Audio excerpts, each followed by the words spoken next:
एक पिताजी मरने लगे।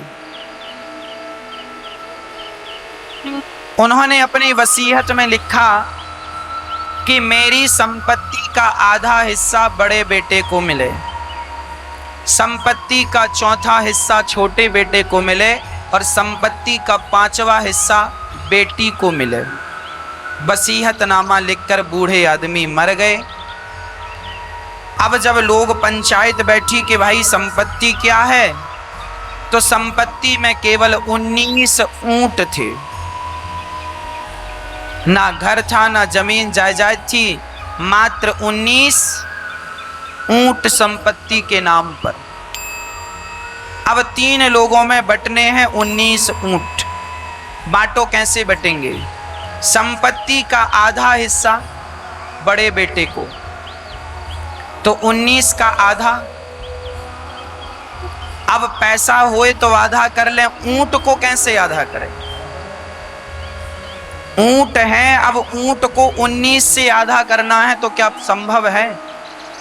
अब बंटवारा रुक गया, कैसे करें? अब संपत्ति का आधा, अब किसी ने कहा एक काम करो, एक ऊंट बेच दो, तो 18 रह जाएंगे, तो 18 का आधा हो जाएगा, 9 दूनी 18। एक बेच दो, उसका पैसा तुम तीनों बांट लेना। पंचायत ने बोला, पंच लोगों ने, ना पिताजी ने जो लिखा है वही करो, कोई ऊंट नहीं बिकेगा, जितने ऊंट हैं उतने ही बांटो। अब पंचायत सवेरे से शाम तक बैठी, कोई समाधान नहीं। आपके पास भी कोई समाधान हो तो बताओ। 3 लोगों में बंटवारा करना है और वही बंटवारा होगा जो पिता ने वसीयतनामा में लिखा। ना तो तुम ऊंट को काट सकते हो, ना बेच सकते हो, बंटवारा करना। सवेरे से शाम हो गई, शाम से रात हो गई, पंचायत उठी, खाना पीना खाई, सोई, बोले सवेरे फिर लगेगी। सवेरे पंचायत लगी, फिर कोई समाधान नहीं। बड़े बड़े पंडितों को बुलाया, बड़े बड़े गणितज्ञों को बुलाया कि भाई 19 का आधा करो, कैसे करो? नहीं हुआ किसी से 19 का आधा। ऊंट अंक में तो 1.5 करके हो जाएगा, पर तभी वहां से एक बुद्धिमान व्यक्ति गुजरा, उसके पास भी एक ऊंट था। वो ऊंट लेके जा रहा था। वहां ऊंट लेकर चला तो देखा पंचायत लगी। पूछा भैया क्या हो रहा है? बोले बंटवारा हो रहा है, परंतु बंटवारा ठीक ठीक हो नहीं पा रहा है, क्योंकि 19 ऊंट हैं और लेने वाले 3 हैं। वसीयतनामा में लिखा है कि आधा हिस्सा बड़े बेटे को, चौथाई हिस्सा छोटे बेटे को, और संपत्ति का 5वां हिस्सा बेटी को चाहिए।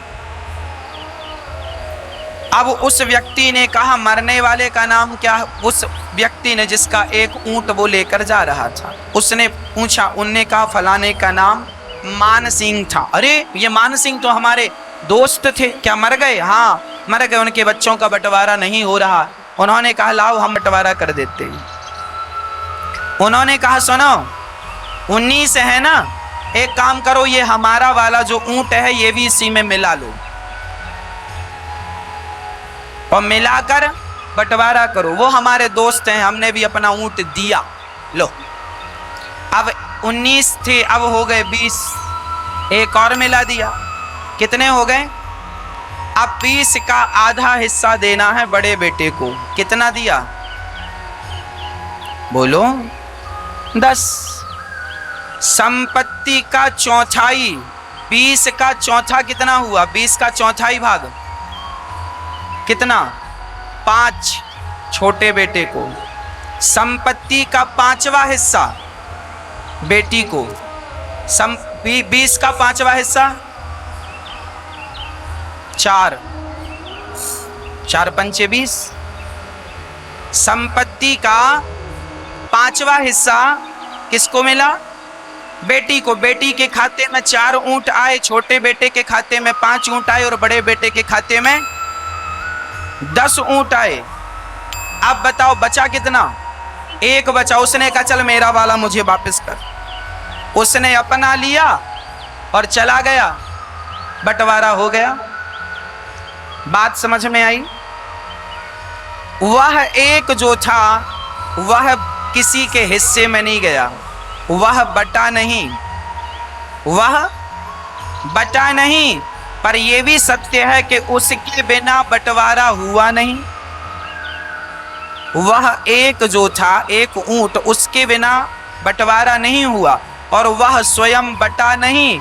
वह एक जो है ना, वह एक ही श्री कृष्ण है। वह एक के बिना तुम्हारा जीवन में गुजारा और बंटवारा कुछ भी नहीं हो सकता। जब 19 ऊंटों में एक कृष्ण मिल जाते हैं 10वें 20वें, ये 19 क्या है? 5 ज्ञानेंद्रियां, 5 कर्मेंद्रियां, 5 तत्व और 4 अंतःकरण। मन बुद्धि चित्त अहंकार कितना हुआ?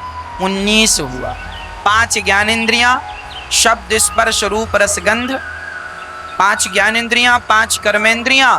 आंख हमारी ज्ञानेंद्रिय है, कान ज्ञानेंद्रिय, नाक ज्ञानेंद्रिय है, जिह्वा ज्ञानेंद्रिय, त्वचा ज्ञानेंद्रिय, टोटल 5 हो गए।